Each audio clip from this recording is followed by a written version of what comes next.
Paz do Senhor, meus irmãos. Amém. Glória a Deus. Sou grato a Deus por mais essa oportunidade, por até que Ele tem me sustentado. Aproveitando que toda a igreja está de pé, abra sua Bíblia comigo, no Evangelho de Jesus Cristo, segundo escreveu Marcos, o capítulo é de número 6.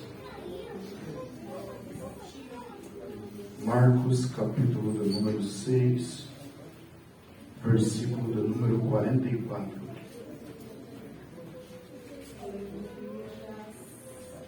Marcos, capítulo de número 6, versículo de número 44. Quem encontrou, diga amém. Amém. Diz assim o texto: os que comeram dos pães eram 5.000 homens. Podeis assentar.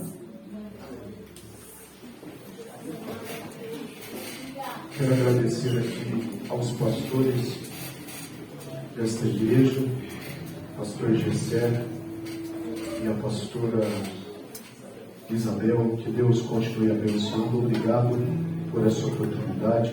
Também meu querido irmão pastor Aguinaldo, que Deus continue abençoando a toda essa igreja. Eu encontrei aqui em Jandira um povo bonito de Jesus. Amém? Sou grato a Deus também pela vida da minha irmã. E eu vi aqui o pastor Aguinaldo falando que se eu tivesse a fé igual ele, né? Ele contou aqui o testemunho, e eu fiquei naquela situação igual Jesus com o centurião, né? Não me querendo me colocar como Jesus, que eu estou muito longe disso, mas quando Jesus olha para aquilo que o centurião fala, eu nunca encontrei em Israel um homem de tão grande fé. Eu nunca encontrei em Jandira um homem de tão grande fé. Deus abençoe, meu amigo. Queridos, sou grato a Deus por essa oportunidade. Eu prometo não ser cansativo a vocês, ser fiel ao tempo que me foi confiado, para que a gente possa também prosseguir com os trabalhos aqui de apresentar essa linda criança para Jesus. Amém? Esse texto, essa história, essa narrativa, ela traz consigo lições preciosas. Eu creio que muitas das pessoas que já estão aqui já leram ou ouviram mensagens acerca da multiplicação de pães e peixes. Mas o maravilhoso da Bíblia Sagrada, do Reino de Deus, é que nós, como pregadores, leitores, todo aquele que medita nas Sagradas Escrituras, ele sempre tirará lições novas para a sua caminhada de fé. Aqui no Evangelho de Marcos, eu escolhi justamente este Evangelho que narra essa história, porque traz detalhes, e nesses detalhes traz revelações à Igreja de Deus. A história começa dessa forma, no versículo do número 30, quando o texto diz que voltaram os discípulos à presença de Jesus e começou a contar para Jesus tudo quanto havia realizado. Mas devido à presença de Jesus no ambiente, existiam muitas pessoas que não estavam permitindo que os discípulos tivessem esse momento de conversa com Jesus. Então Jesus, ele toma a seguinte atitude, ele fala: olha, vamos para um lugar deserto, para que a gente possa sentar, descansar e conversar melhor, em particular.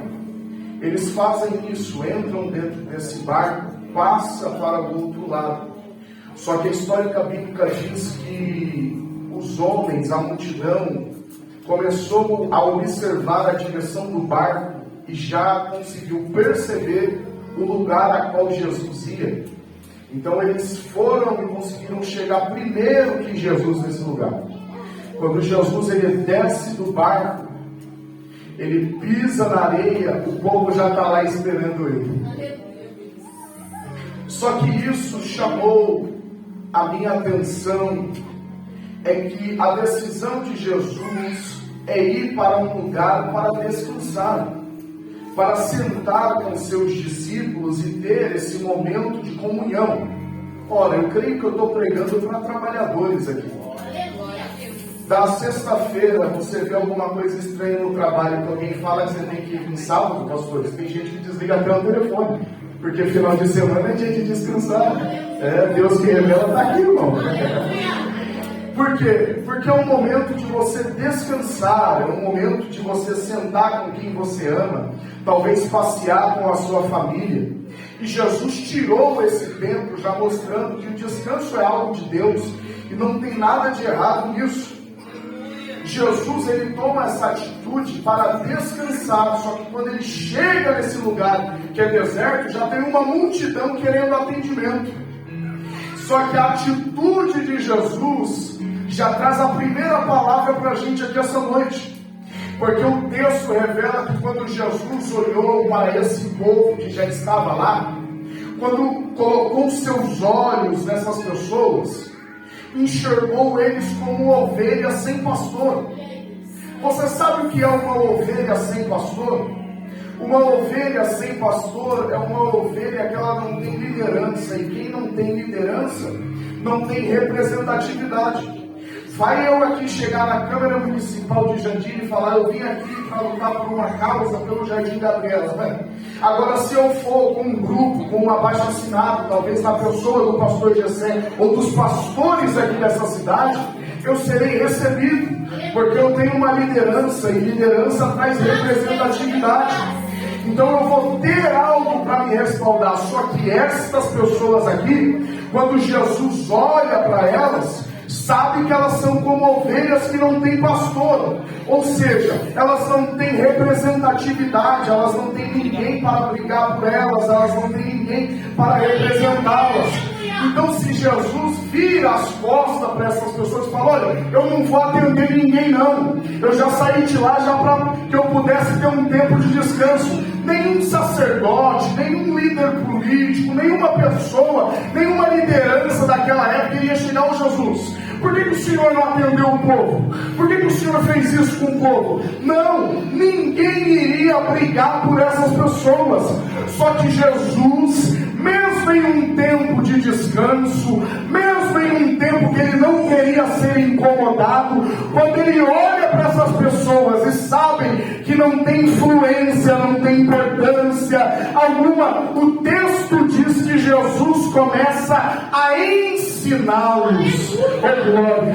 Jesus não entrega qualquer coisa a elas, porque ensinar não deixa a pessoa dependente. Sabe quando você entra naquele trabalho e alguém tem que te passar o serviço e ele não quer passar? É porque ele tem medo de te ensinar, porque se você aprender, você não depende mais dele, então ele fica meio ressabiado. Então o que Jesus está entregando aqui não é qualquer coisa, não é qualquer palavra, é ensino, é direcionamento, é revelação do céu. Mas para gente que não tem importância, mas para gente que não tem representatividade, porque essa é a primeira lição que os céus estão nos ensinando. Ele recebe o grande, mas ele também recebe o pequeno.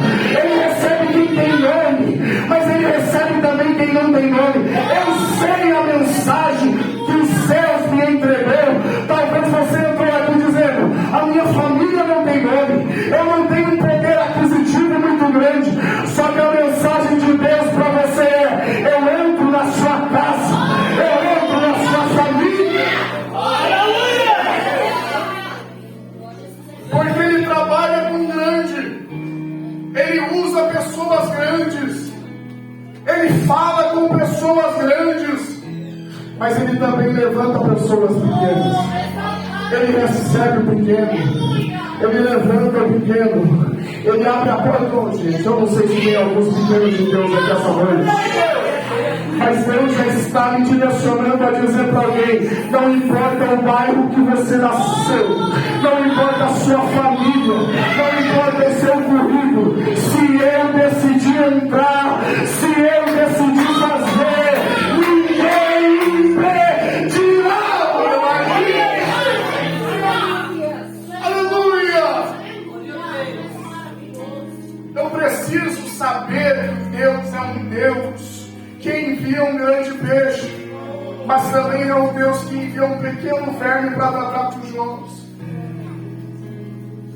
Então Jesus recebe essas pessoas e começa a ensinar. Mas eu, como pregador da palavra, quando eu olhei para isso, eu falei: mas Jesus, por quê? Fala comigo, Espírito Santo. E aí eu percebi um detalhe no texto. O que é Pedro? O escritor revela: e movido de íntima compaixão, começou a ensinar. Aí eu entendi que o que move Jesus não é dinheiro. O que move Jesus não é fama. O que move Jesus não é poder. O que move Jesus é amor. Uma atitude que mudou a nossa história, a história da Renovo, foi João 3,16. Porque Deus amou o mundo. O que move os céus é amor. Oh, meu Deus. Talvez você está olhando para a sua casa, para essa situação, você fala: mas eu não mereço o que Deus faz. Eu não mereço o que Deus entra. Eu não tenho nada que chame atenção. Mas o céu já está te dizendo: eu trabalho com amor. O que me move é com amor. Eu não te escolhi por fama. Eu não te escolhi por interesse. Eu te escolhi porque eu te amo. É por isso que tem gente que às vezes olha para mim e para você e não entende.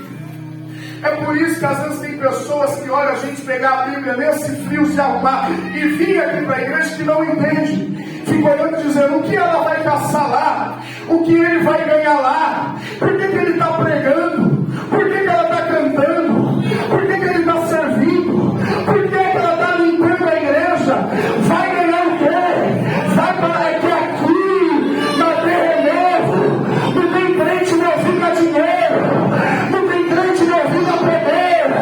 Eu creio que uma igreja ainda se move por amor, canta por amor, prega por amor. Só aqueles que vieram adorar porque foram contagiados por esse amor de Deus. Eu te convido a adorar a Deus. Eu te convido a glorificar a Deus. Glória a Jesus.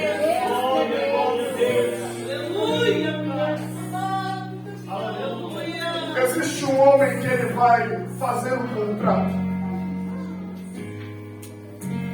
Ele olhou para uma das filhas de Labão. E quem entende de Bíblia sabe o que eu estou falando. Eu quero casar com Raquel. Não, então você vai trabalhar 7 anos. E eu vou te entregar o que você tanto quer. No primeiro mês ele está trabalhando. No segundo ele está. 1 ano, 2 anos. 7 anos trabalhando. No combinado ele não conhecia muito bem as leis. Labão entregou Lia. E aí ele fala: mas o combinado não era esse. Você quer trabalhar mais 7. Aí eu fico pensando, porque ele aceitou.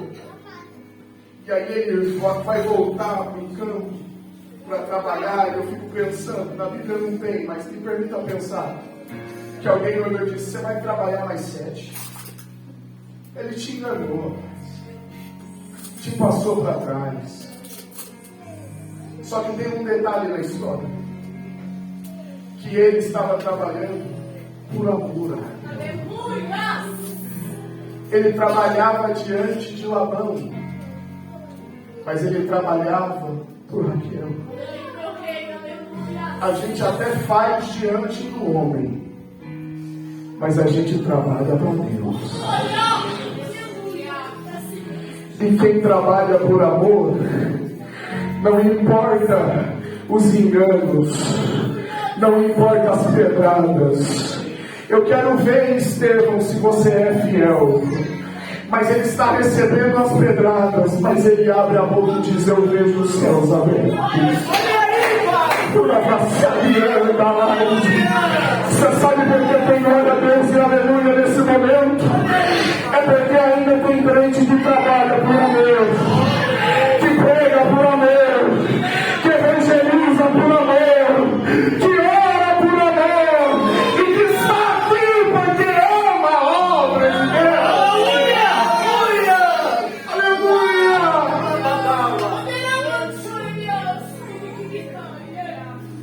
Então Jesus se move porque amou essas pessoas, movido de íntima compaixão, começou a ensiná-los. Só que Jesus vai ensinando, mas ensinando ao ponto de passar a tarde inteira, já está anoitecendo. Quando já estava anoitecendo, os discípulos, que representam aqui a liderança, e eu vi isso como um grande olhar, porque os discípulos estão olhando e falam: está ficando noite, um conversa com o outro, o povo vai querer comer, mas não tem lugar aqui. Então, quando eles chegam diante de Jesus, fala: mestre, já está anoitecendo, libera o povo, porque não tem o que fazer, senão a gente vai ter que alimentar esse povo. Só que aí Jesus vira para eles e não faz um pedido. Olhe para cá, porque eu já vou encerrando. Jesus não faz um pedido, Jesus só vira e diz: dai-vos de comer. Quando Jesus dispara essa ordem, um discípulo corre na bolsa: quanto que tem aqui? Não, mas mesmo se a gente tivesse a quantidade para alimentar tudo isso de gente, não tem lugar para comprar, porque o lugar é deserto. Diga deserto. Deserto.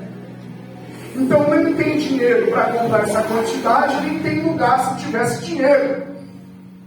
E aí os discípulos, eles vivem esse momento de não saber o que fazer, de não saber para onde ir.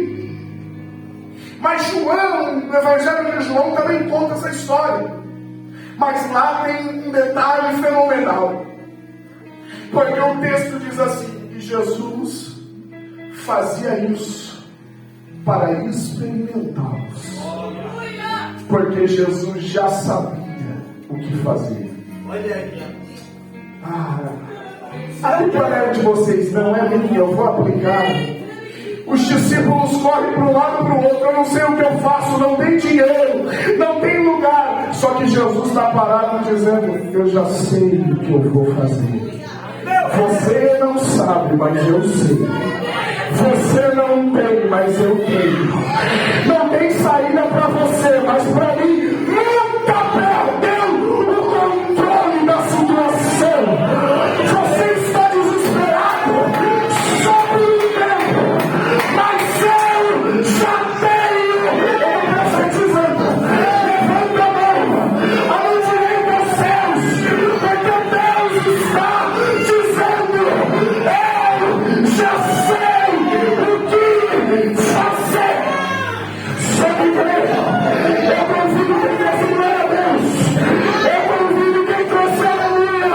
Jesus já tem a solução.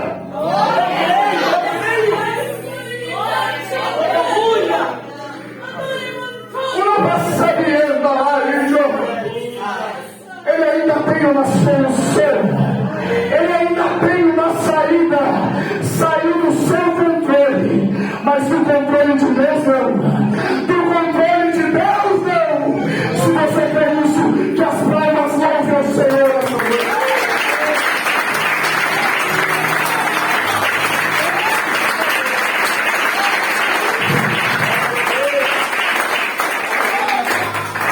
Jesus fazia. Eu gostei de vocês aqui, gente. Eu gostei desse povo, pastor. Esse povo gosta de palavra. Jesus fazia isso para experimentá-los. porque já sabia o que fazer.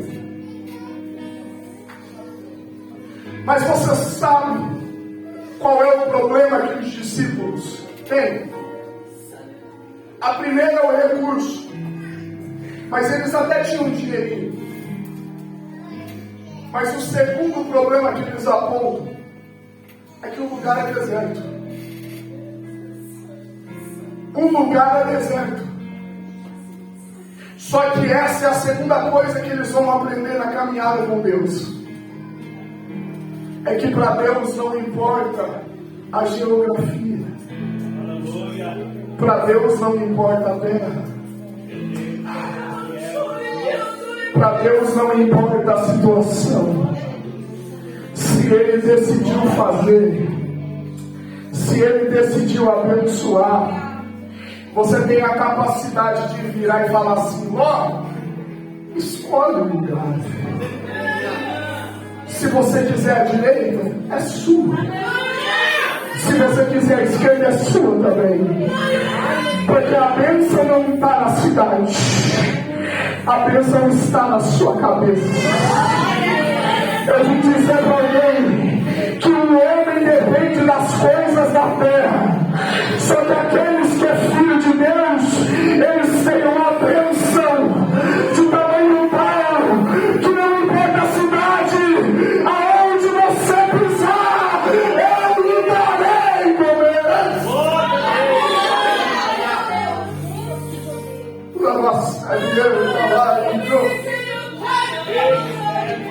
Eu sei o que Deus está falando aqui essa noite.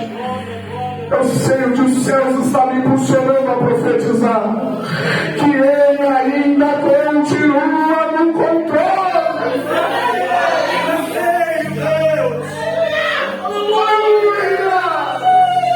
Eu vou deixar você adorar a Deus.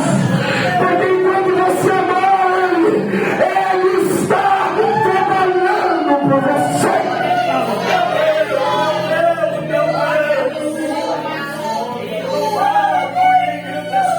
Eu já peguei meu frente chorando. É que sabe que Deus está falando. Quando eles viveram esse momento de não saber o que fazer, eles voltam para Jesus. Mestre, não tem lugar, não tem dinheiro. Jesus só vira para eles e pergunta: vocês têm alguma coisa? Se tiver, traga aqui. Eles saem procurando no meio da multidão. Encontra 5 pães e 2 peixinhos. Quando está trazendo diante da presença de Jesus, André abre a boca e diz: o que é isto para essa multidão? Porque tem gente que olha o pouco que a gente tem e diz: não dá, não chega, não alcança. Quando ele chega com 5 pães, e se prepare para dar glória a Deus, porque eu sei que para algumas pessoas até pode parecer uma noite comum essa, só que essa noite é noite de multiplicação para muitas vidas aqui. Quando ele chega diante de Jesus, Jesus só fala: dá na minha mão. Não, mas alguém gritou que é pouco. A atitude de Jesus é assim: coloca na minha mão. Não, Jesus, mas é que a marca do pão é cevado, não é. Põe na minha mão. Eu vou aplicar. A massa do bolo não é bom. Põe na minha mão. As marcas da roupa que é vendida em casa não é boa. Põe na minha mão. A empresa é pequena. Põe na minha mão. Não, mas tem uma crise. Coloca na minha mão. Não, mas é que você não conhece o meu patrão. Põe na minha mão. Eu não estou perguntando a situação. Eu não estou perguntando a marca. Só coloca na minha mão. Você vai viver, vai experimentar milagres.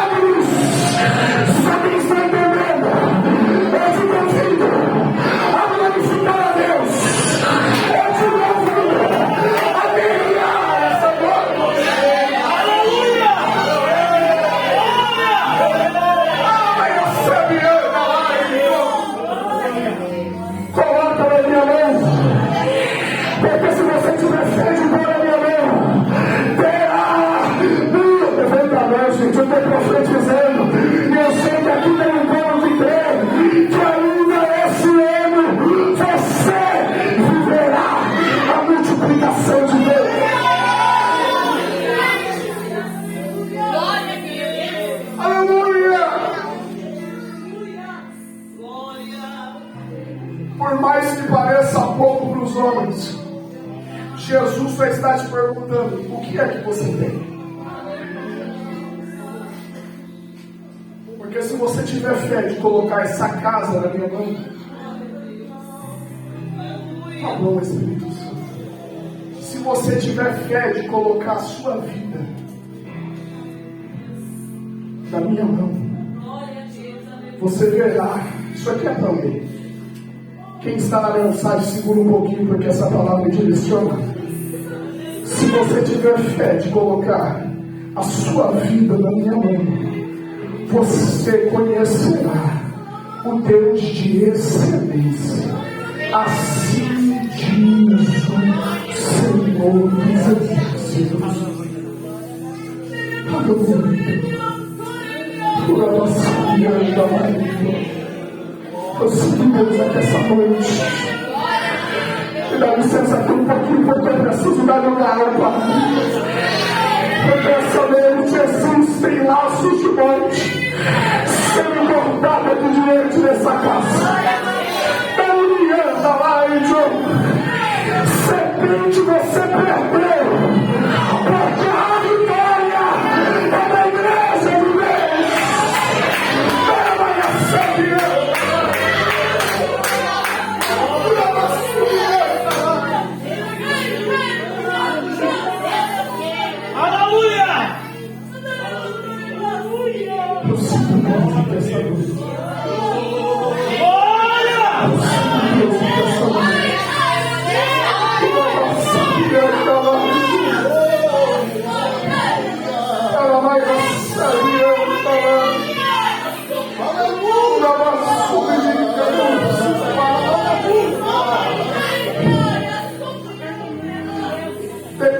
Eu não sou muito bem cantado, mas eu quero no sentido de Deus que a igreja adora.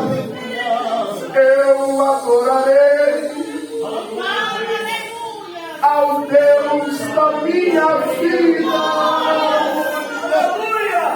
que me compreendeu sem nenhuma explicação.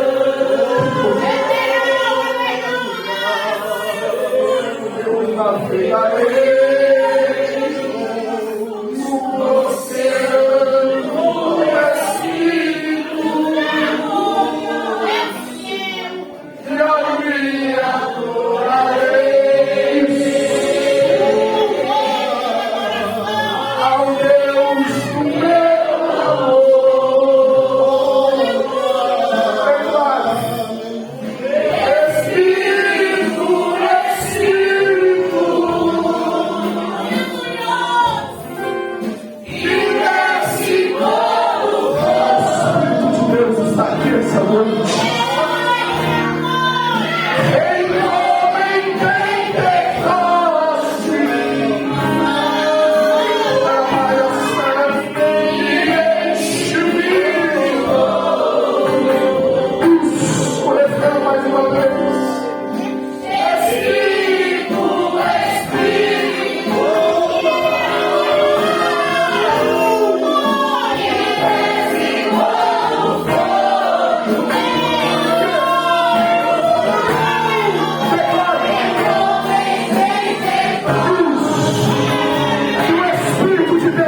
Os adoradores já estão na casa.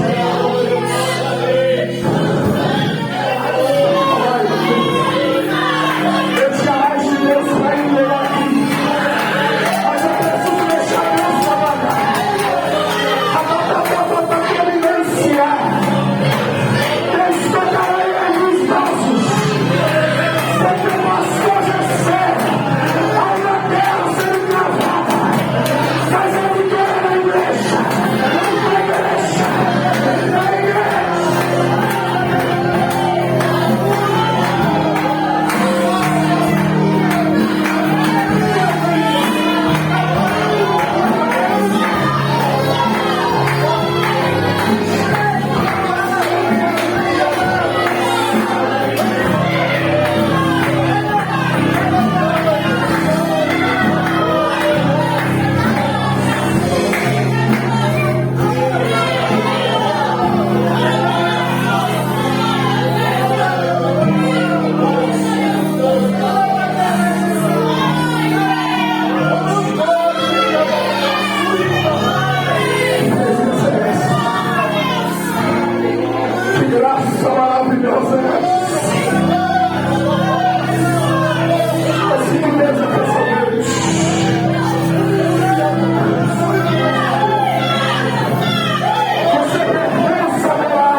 Deus está trabalhando dessa vez.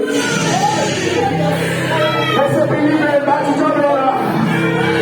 Não fica assustado, é para a glória de Deus está aqui essa noite. A graça de Deus está aqui essa noite.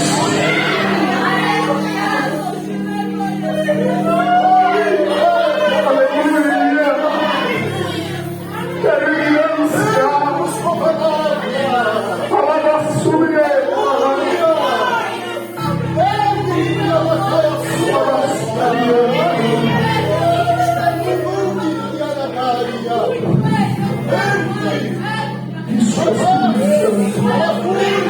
trabalha no Espírito Santo. Trabalha no Espírito Santo. O Espírito de profecia está aqui essa noite. Ela vai gastar dinheiro para lá. Olhe para cá pela igreja. Olhe para cá pela igreja.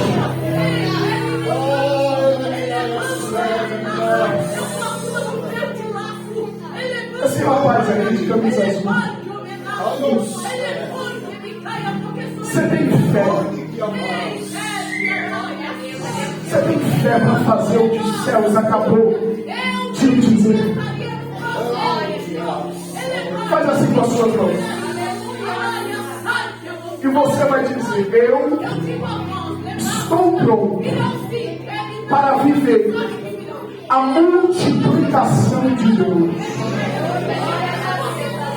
Porque através dessa sua declaração de fé, hoje, filho, eu estou te entregando o dom do crescimento, o dom da multiplicação.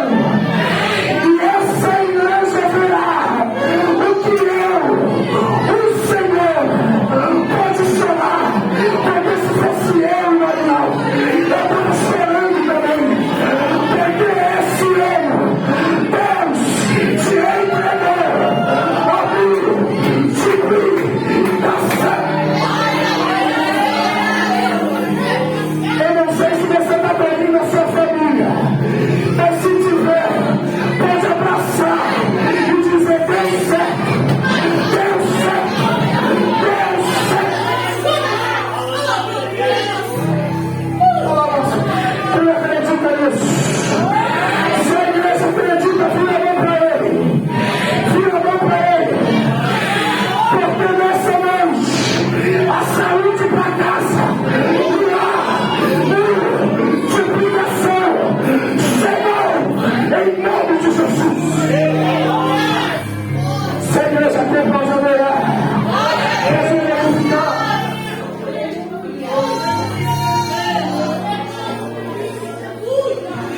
Aleluia! Aleluia! Aleluia! Toda a igreja se coloca de pé. Outro dia eu volto para terminar essa mensagem. Mas os bispos vão adorar a Deus. Porque eu creio que essa noite é uma noite de vitória para os crentes da Aleluia. Outro dia eu volto para terminar a pastor. Mas eu creio que essa noite é noite de crescimento, de multiplicação para as muitas vidas da questão.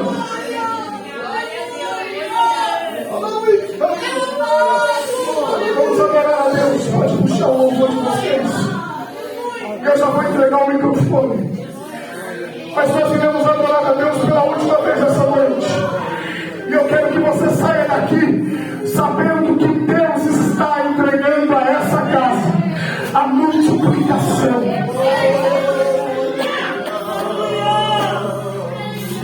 Não precisa de muita coisa, é só a presença dele. Estratégias humanas funcionam para negócio, para empresa, mas a estratégia de Deus também. Porque eu creio que existem pessoas aqui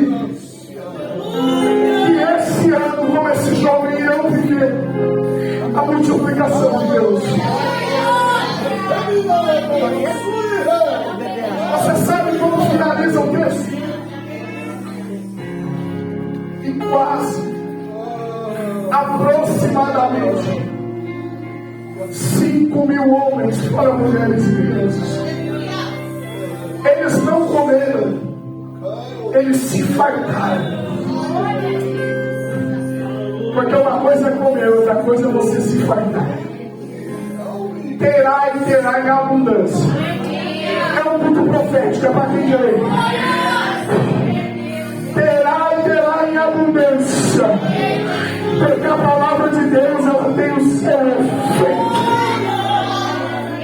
Vamos adorar a Deus. Mesmo. Então vamos adorar a Deus.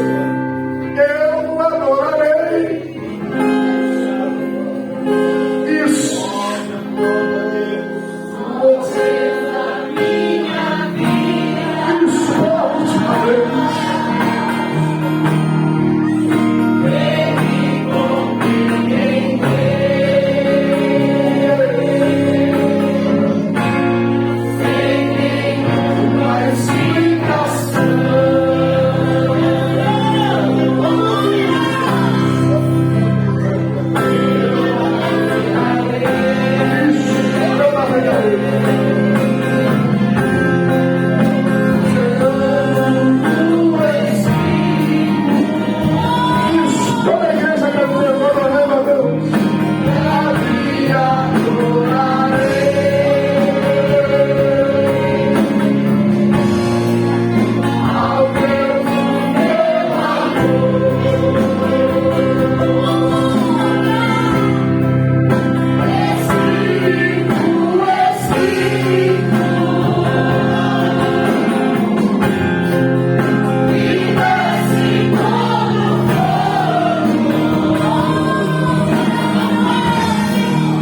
nessa noite que não tem uma aliança com esse Deus,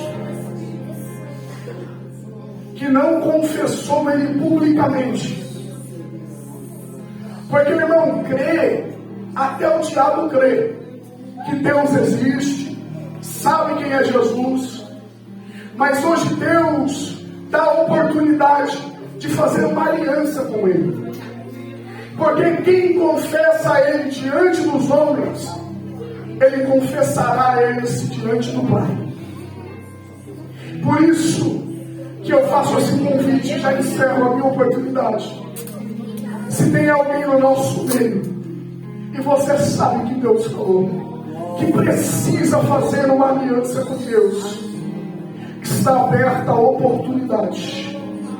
Eu só preciso que você venha aqui à frente, e os pastores da minha retaguarda apostólica irão orar por você. Está aberta a oportunidade. Tem alguém que quer fazer essa aliança com Deus? Tem alguém? Deixa eu te dizer uma coisa. Jesus, Ele se apresenta como o caminho, a verdade e a vida. O caminho é Ele, não existe outro. Verdade, somente Ele. E vida é só Ele. Não é fora dele. Eu preciso entregar o microfone. Está aberta a oportunidade. Tem alguém que precisa fazer uma aliança com Deus, que deseja? Vem aqui até a frente e a gente já encerra. Trabalhe, Espírito Santo. Deixa eu mudar a pergunta então. Porque, irmão, eu sou pregador da palavra, então fica tranquilo que eu não tenho vergonha. Tem alguém aqui que não tem uma aliança com Deus? Você não precisa vir aqui, só faz assim com as mãos. Que não confessou Ele ainda como seu único e suficiente Salvador. Tem alguém? Só faça assim com as mãos assim. Tem alguém? Só quero te conhecer. Sem compromisso. Tem alguém? Todos são crentes? Todos são? Amém? Amém. Então tá bom. É a última vez. Está aberta a oportunidade. Tem alguém para Jesus? Irmão, você é um agente de Deus. E se você souber o que eu não sei, pode ir lá e denunciar ele. Tem alguém? Se tiver, que Deus te conceda outra oportunidade. Amém. Quem aqui está saindo em posse de vitória? Deus abençoe.